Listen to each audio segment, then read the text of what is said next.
নিয়মই বেনিয়ম, নীতি দুর্নীতি, আর তারই ফাঁসে 16 জনের প্রাণ গেল এই তারাতলায় গোডাউন ভেঙে। একজন বাবা তার 3 সন্তানকে হারালেন। 6 জন মিলে, পরিবারের 6 জন মিলে কাজ করতে এসেছিলেন রুজি রুটির খোঁজে। বাবা তার 3 সন্তানকে হারালেন। এই যে বাবা দেখুন, চোয়াল ভেঙে গেছে। তার 2 সন্তান বেঁচে, 2 সন্তানকে নিয়ে অবশেষে 2 সন্তানকে নিয়ে তিনি বাড়ি ফিরছেন। 3 ছেলেকে হারালেন। কি কোথাকার বাসিন্দা, কেন 6 জন মিলে কাজ করতে এসেছিলেন? সরাসরি কথা বলবো প্রতিনিধি অভিজিতের সঙ্গে। অভিজিৎ। অয়ন, এই গোটা পরিবার শুধু এই বিহারের রাজেন্দ্র কুমার রামের পরিবার নয়, বিহারের মুঙ্গেরের এই রাজেন্দ্র কুমার রাম যেমন রয়েছেন বিভিন্ন জায়গা থেকে, আমাদের উত্তর 24 পরগনার শ্যামনগর, দক্ষিণ 24 পরগনার বাসন্তী, এরা বিভিন্ন গ্রুপ করে করে কেউ ঢালাইয়ের কাজে আসেন, ঢালাইয়ের রড বাঁধার জন্য এসেছেন, কেউ জল দেওয়ার কাজের জন্য এসেছিলেন, কেউ বা পাইপ লাইনের কাজের জন্য এসেছিলেন। এবং এই বিহারের মুঙ্গেরের এই যে রাজেন্দ্র কুমার রাম, এর গোটা পরিবার, প্রায় গোটা পরিবারই নিশ্চিহ্ন। 3 ছেলে মারা গেছেন। ঘি কুমার মাত্র 19 বছর বয়স, মন্নু কুমার 17 বছর বয়স, আর আজকে আইডেন্টিফাই হয়েছে সিঞ্চন কুমার, তারও 26 বছর বয়স, কোন রকমে বেঁচে ফিরেছেন। শহীদ কুমার 22 বছর বয়স। ফলে বলা মানে কি পরিস্থিতি। এবং তারা সত্যি রুটি রুজির জন্যই বিহার থেকে, বিহারের মুঙ্গের থেকে তারা এখানে এসেছিলেন আরো একটু বেশি মজুরির আশায়। অভিজিৎ, বড় বড় রাঘব বোয়াল, তাদের দুর্নীতি, তাদের বেনিয়ম, আর তার জন্য এই বাবা তার 3 ছেলেকে হারালেন। অভিজিৎ। নিঃসন্দেহে রাঘব বোয়ালরা যে বড় মাছেরা যারা জাল পেতেছিল, তারা ভাবেননি এই চুনোপুটিদের কথা। কারণ এই মানুষগুলো খেটে খাওয়া মানুষ, ঠিক দরিদ্র, দিন আনা দিন খাওয়া মানুষ, যারা 1000 টাকা রোজের জন্য সেদিন কাজ করতে এসেছিল। অন্য সময় হয়তো 500 টাকা 600 টাকা ডেলি লেবারের কাজের মজুরি, আর ঢালাইয়ের কাজের জন্য 1000 টাকা মজুরি। অনেকেই ওই দিন প্রথম কাজে এসেছিল, আর প্রথম কাজে এসেই এই ছোট্ট 17 বছর, 19 বছর, 21 বছরের এই তরতাজা ছেলেরা তাদেরকে প্রাণ দিতে হলো এদের জন্যই, রাঘব বোয়ালদের দুর্নীতির জন্য। বাবাকে দেখুন, চোয়াল ভেঙে গেছে বাবার। বেঁচে ফিরেছেন আরো 2 ছেলে। মানিক চাঁদ কোন রকমে বেঁচে ফিরেছেন। কি বলছেন তার অভিজ্ঞতার কথা দেখুন। बजरंग बली के नाम लेके कोई रास्ता दो है, এইটা হচ্ছে जिंदा रख लो तो निकाल दो यहाँ। তার কত বড় মানসিক জোর। সেই সময়ে তিনি ওই রকম বিপর্যয়ের মধ্যেও মানিক চাঁদ। उस दिन क्या हुआ था एग्जैक्टली बताइए। उस दिन हुआ था यही कि अचानक मतलब बिल्डिंग गिर पड़ा सबका सर पे। और आप उधर थे? हाँ, हम थे। काम करने का वक्त क्या आपको यही लगा था उस जो स्ट्रक्चर है उसमें प्रॉब्लम है? बस हम इतना जानते हैं कि वो जो इंजीनियर मतलब पास किया था बिल्डिंग को, तो वो मतलब किस सोच के पास किया था, हमको ये उतना मतलब चौला ढलाई होता है और ऊपर से ढलाई कर रहा था, वही सबसे बड़ी गलती था। हम लोग का भी गलती है, पर हम लोग का गलती कहाँ है कि हम लोग उनको बोले, वो लोग मेरा बात नहीं माना। आप किसको बोले थे उस दिन ये जो प्रॉब्लम है? हम लोग मतलब अपना ठेकेदार को बोले थे कि जब हम काम करते हैं, मशीन चलाते हैं, तो बिल्डिंग मतलब कभी कभी हिलता है। ये जो ढलाई का जो नियम होता है ना, ये क्या है, गलत कहा? देखिए, अब वो जो बना रहा है वो न जानेगा कि उस पर क्या रखेगा, क्या प्रॉफिट होगा उनसे। वाइब्रेशन हुआ था कुछ? वाइब्रेशन वही मतलब वो जो पंप का जो लगाता है ना, उसी का मतलब प्रेशर आया था, उसी का वजह से मतलब। और उसके बाद सडनली गिर पाया? हाँ, 40-45 आदमी को मतलब तुरंत झाँप लिया अंदर। মানিকচাঁদ কুমারের সঙ্গে আমরা কথা বললাম এবং তিনিও ওই যে ইনসিডেন্ট স্থল বা ঘটনাস্থল সেদিন উপস্থিত ছিলেন এবং তিনি একাই কার্যত বেরিয়ে এসে তাকে যে এসএসকেএম হাসপাতালের ট্রমা কেয়ার সেন্টার, সেখানে চিকিৎসা করা হয় এবং আপাতত তিনি সুস্থ রয়েছেন। এবং তার যে পরিবারের রয়েছে, তার পরিবারের 3 জন এই মুহূর্তে এই যে ঘটনা, সেই ঘটনার থেকে তাদের মৃত্যু হয়েছে। ক্যামেরায় বিপুলের সঙ্গে প্রীতি, নিউজ 18 বাংলা, কলকাতা। মৃত্যুকূপে পড়েছিলেন মানিক চাঁদ। দেখুন সেই অবস্থাতেও কত বড় মনের জোর। কি বলছেন দেখুন তখনও। তিনি নিজে এই ভিডিও করেছেন, তিনি নিজেই ভিডিও করেছেন, ভাবতে बजरंगबली পারেন? के नाम लेके कोई रास्ता दो है बजरंगबली जब जिंदा रख लो तो निकाल दो यहाँ से রাজেন্দ্রর অন্যতম ছেলে এই बजरंगबली के नाम मानिक लेके चाँद। कोई रास्ता दो है बजरंगबली जब হঠাৎ जिंदा করে रख लो বিপদ, ভয়ঙ্কর निकाल दो বিপদ, यहाँ से। মাথায় ভেঙে পড়ল গোডাউন। তারপরেও बजरंगबली के ওই नाम অবস্থায় लेके আটকে कोई থাকা रास्ता दो है, অবস্থাতেও बजरंगबली जब जिंदा ভিডিও रख করলেন, लो तो নিজে निकाल दो ভগবানের यहाँ কাছে, से। ঈশ্বরের কাছে প্রার্থনা করছেন। কথাও বলেছেন বাইরে যারা উদ্ধার করছিলেন স্থানীয় বাসিন্দারা প্রাথমিকভাবে জল খাবেন কিনা, জল চাই কিনা, ঠিকঠাক আছেন কিনা খোঁজ খবরও নিয়েছে। बजरंगबली के नाम लेके कोई रास्ता दो है बजरंगबली जब जिंदा रख लो तो निकाल फिर दो हो? यहाँ से। এইটাও লাইট পাঠিয়েছিলাম, দেখো। হ্যাঁ, মানিক চাঁদ। बजरंगबली के नाम लेके कोई रास्ता दो है बजरंगबली जब जिंदा रख लो तो निकाल दो यहाँ से। এই অবস্থায় আরো একজন শাহিদ কুমার, তার আর এক ছেলে, তিনিও বেঁচে গেছেন। মানে মৃত্যুকূপে পড়েছিলেন, বরাত জোরে বলা হয় না, সেই বরাত জোরে বেঁচে গেছেন শাহিদ কুমার। কি বললেন দেখুন শাহিদ কুমার। प्रशासन तो इतना हेल्प किया है तो आप बता भी नहीं सकते हम लोग। मेरा 5 भाई था, एक पापा था। और किसका देहांत हुआ है, किसका? मेरा 3 भाई का हुआ है। प्रशासन तो इतना हेल्प किया है तो आप बता भी नहीं सकते हम लोग। मेरा 5 भाई था, एक पापा था। और किसका देहांत हुआ है, किसका? मेरा 3 भाई का हुआ है। 3 ভাইয়ের মৃত্যু, বাবা হারালেন 3 ছেলেকে, আর বাঁচার লড়াই কিভাবে করছিলেন জানবো। প্রীতির সঙ্গে কথা বলবো। প্রীতি,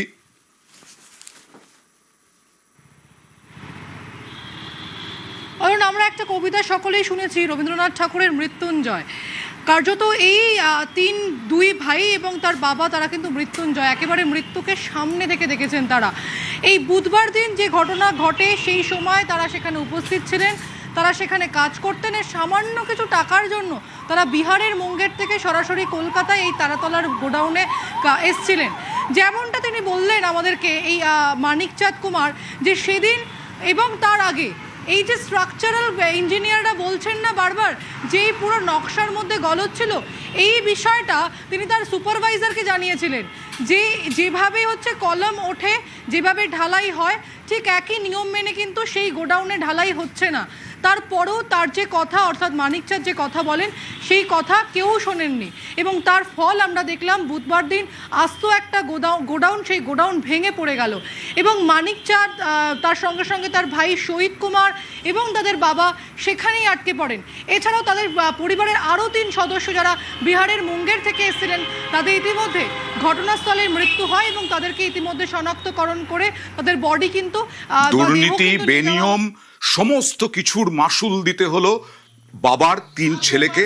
আর যারা বেঁচে গেছেন তারা এখন বাবা 2 ছেলেকে নিয়ে ফিরছেন। দেখুন সেই হাড় হিম করা ভিডিও আরেকবার। এখানেও বাঁচার লড়াই, শেষ মুহূর্তের আরতি দেখুন। निकाल रहे काट दो ज्यादा जल्दी। आपके पास जो ऊपर से हवा आ रही है क्या? नहीं आ रहा है। बस दादा आप पहुंच रहे, 1 मिनट और लगेगा आपके पास पहुंचने में। बस दादा सुरक्षित हो भाई आप, बस आपको भगवान ने बचाया। बस दादा आपके पास चिलगा पहुंच रहे, वो काटा है वहाँ। আশ্বস্ত করছেন উদ্ধারকারী দল।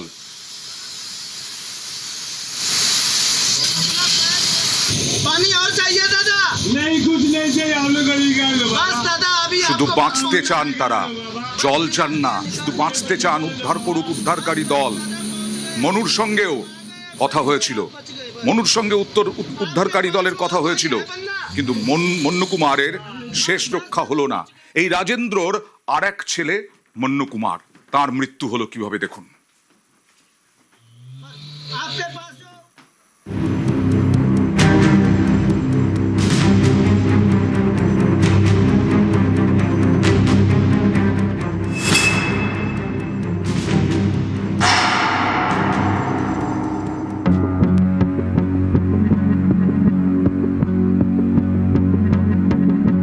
একটা ফোন কল প্রাণ বাঁচিয়েছিল তার, কিন্তু শেষ রক্ষা হলো না।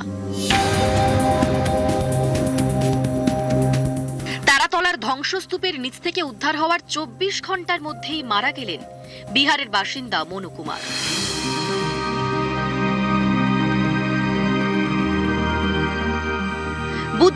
তখন দুটো। তারাতলার দুর্ঘটনাস্থল জুড়ে বিভীষিকার ছবি। ভেতরে আটকে পড়া মানুষের বাঁচার আরতি, বাইরে যুদ্ধকালীন তৎপরতায় উদ্ধার কাজ।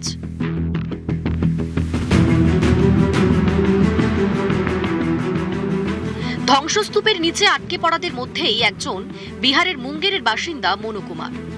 বছর 19-এর এই তরুণ এরাজ্যে এসেছিলেন দিনমজুরের কাজ করতে। কে জানতো সেটাই তার শেষ আশা হবে।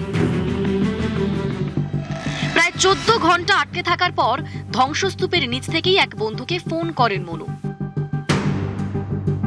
ফোনে কাতর আরতি, আমাকে বাঁচাও। মনুর বন্ধু দিনমজুরের কাজ করেন, ঘটনাস্থলের কাছেই থাকেন। ফোন পেয়ে দ্রুত ঘটনাস্থলে আসেন তিনি। মনুর ফোনের কথা বলেন উদ্ধারকারী দলকে। মনু কুমারের মোবাইল ফোনের লোকেশন ট্র্যাক করতে শুরু করে সেনাবাহিনী।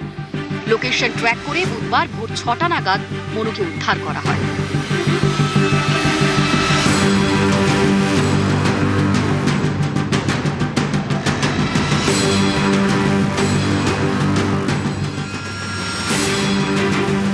কংক্রিটের অতল অন্ধকার থেকে মোবাইল স্ক্রিনের আলো আর একটা ফোন কলই হয়ে উঠেছিল তার বেঁচে থাকার লাইফ লাইন।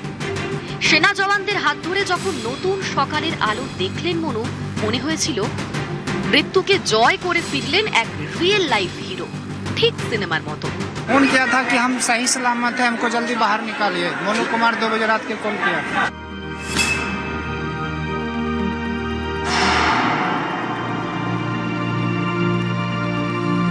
উদ্ধারের পর এসএসকেএম এর ট্রমা কেয়ারে তার চিকিৎসা চলছিল। সেখানেই মৃত্যু। উদ্ধার হয়েও শেষ রক্ষা হলো না। নিউজ 18 বাংলা। বেশ কয়েকজন রাঘব বোয়ালের জন্য দেখুন, শুধু দুর্নীতি, বেনিয়ম, তোলাবাজির জন্য নাজিরাবাদে 27 জন প্রাণ দিলেন, আর এখানে গরিব গুরব মানুষ 16 জন। এখনো পর্যন্ত শেষ পাওয়া খবর আর কেউ আটকে নেই। তাই উদ্ধারের কাজ শেষ, এনডিআরএফ ফিরে গেছে এবং এখন শুধুই ধ্বংসস্তূপ সরানোর কাজ এবং তদন্ত। ইতিমধ্যেই রাইটস, যাদবপুর বিশ্ববিদ্যালয়ে তাদেরকে দায়িত্ব দেওয়া হয়েছে। যাদবপুর বিশ্ববিদ্যালয়ের স্ট্রাকচারাল ইঞ্জিনিয়ার অধ্যাপক পার্থপ্রতিম বিশ্বাস কি বললেন দেখুন।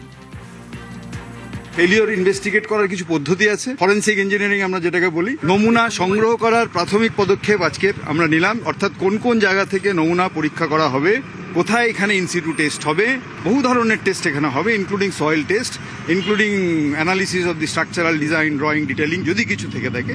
এই সবটাই প্রাথমিক কথাবার্তা হলো। কলকাতা পুলিশ যে বিশ্ববিদ্যালয়কে অনুরোধ করেছিল, আমরা এর আগেও ইনভেস্টিগেশন করেছিলাম, তার ভিত্তিতে এই টিম তৈরি হয়েছে। নিশ্চয়ই আমরা যখন এসছি, দেখছি, কাজ করছি, ফলে কোনো একটা রিপোর্ট নিশ্চয়ই দেওয়া হবে। উদ্ধার কাজ শেষ হওয়ার পরেই আমাদের বাকি কাজটা শুরু হবে, নাহলে ফ্রি অ্যাক্সেস পাওয়া দরকার সাইটে।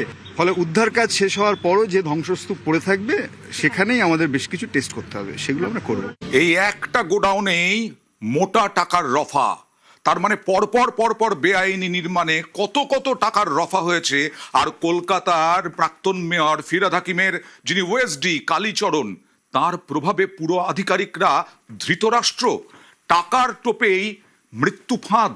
তারাতলায় বেনিয়মে মোটা টাকার রফা, নজরদারি ছাড়াই তারাতলায় গোডাউন তৈরি। পুলিশ তদন্তে চাঞ্চল্যকর তথ্য উঠে আসছে। কি কি তথ্য উঠে আসছে, সরাসরি চলে যাব অমিতের কাছে। অমিত,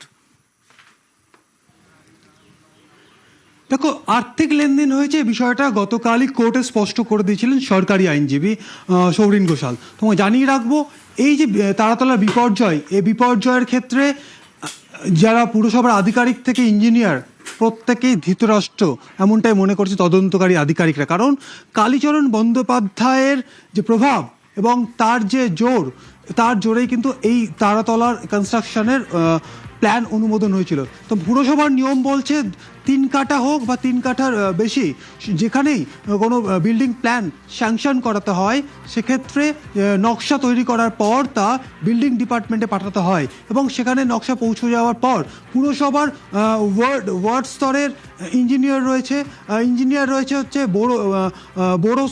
বড় লেভেলে, এবং বড়তে এক্সিকিউটিভ ইঞ্জিনিয়ার এবং বিল্ডিং এবং কলকাতা পুরসভার যে মেন সদর দপ্তর, সেখানে যে বিল্ডিং ডিপার্টমেন্ট বা বিল্ডিং ব্যুরো রয়েছে, সেখানেও সিনিয়র অফিসার বা তারা ইঞ্জিনিয়ার রয়েছে, তারা প্রত্যেককে সেই প্ল্যান বা নকশা তারা এক্সামিন করবেন, তারপরে তারা অনুমোদন দেবে। এখানেই শেষ নয়, যখন কাজ শুরু হবে, অর্থাৎ কনস্ট্রাকশনে কাজ শুরু হবে, তখন কিন্তু ইঞ্জিনিয়াররা গিয়ে প্রতিনিয়ত নজরদারি চালাবে। কিন্তু এক্ষেত্রে কোনো রকম নজরদারি হয়নি, কারণ টাকার খেলা হয়েছে, টাকার বিনিময়ে এক্ষেত্রে কেন অমিত এইরকম অভিযোগ আসছে যে কালীচরণের এতটাই দাপট ছিল যে মেয়র অবধি পৌঁছানো যেত না, মেয়রও সই করে দিতেন ধৃতরাষ্ট্রের মতো নাকি, এরকমটাই অভিযোগ উঠে আসছে।